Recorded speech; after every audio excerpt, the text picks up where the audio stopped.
আমার এই ভিডিওটি করা সার্ভার বা ক্যাচ সার্ভার কি এবং ক্যাচ সার্ভার কীভাবে কাজ করে তা নিয়ে একটি বিস্তারিত বর্ণনা করা।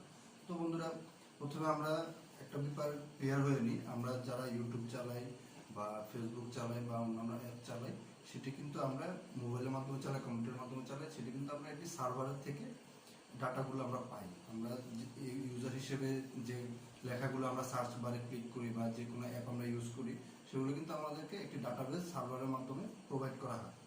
তো বন্ধুরা, এর মধ্যে অন্যতম ভূমিকা পালন করে ক্যাচ সার্ভার। প্রত্যেকটা বড় বড় কোম্পানি তাদের নিজস্ব ক্যাচ সার্ভার থাকে, যেমন ফেসবুক, গুগল, ইয়াহু, এগুলো আপনাদের আইএসপিকে দিয়ে দেওয়া হয়।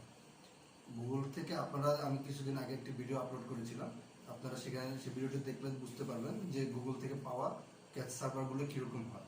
তো এই ক্যাচ সার্ভারগুলো হচ্ছে আমরা যখন কোনো কিছু সার্চ করি, সার্চ করার ফলে আমরা কিন্তু প্রথম যে সার্চটা করি সেটা কিন্তু গুগলের সার্ভারে চলে যায়। সেটা ইউনাইটেড স্টেটে গুগলের যে সার্ভারগুলো আছে সেখানে। তো গুগলের সার্ভারগুলো থেকে প্রথম ডাটাগুলো আমাদেরকে দেয়। তো এরপরে কিন্তু ডাটাগুলো একটা জায়গায় সেভ হয়ে থাকে, তাকেই আমরা ক্যাচ সার্ভার বলি। এই ক্যাচ সার্ভারগুলো গুগলই আইএসপিদের প্রোভাইড করে থাকে।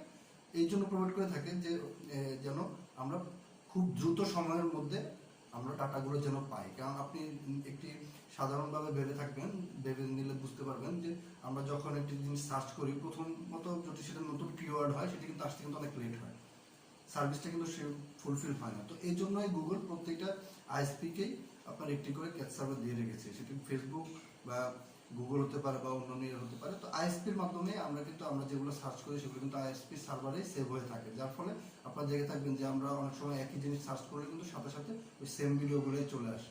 তো এটাই মূলত ক্যাচ সার্ভারের কাজ বন্ধুরা। তো ফেসবুক, গুগল সবগুলোরই ক্যাচ সার্ভার আছে। একই ক্যাচ সার্ভারের মধ্যে আপনারা অনেকগুলো সার্ভিস প্রোভাইড করতে পারবেন। ঠিক আছে, এটাই হচ্ছে আপনার ক্যাচ সার্ভারের কাজ। তো বন্ধুরা, এটাই হচ্ছে ক্যাচ সার্ভার।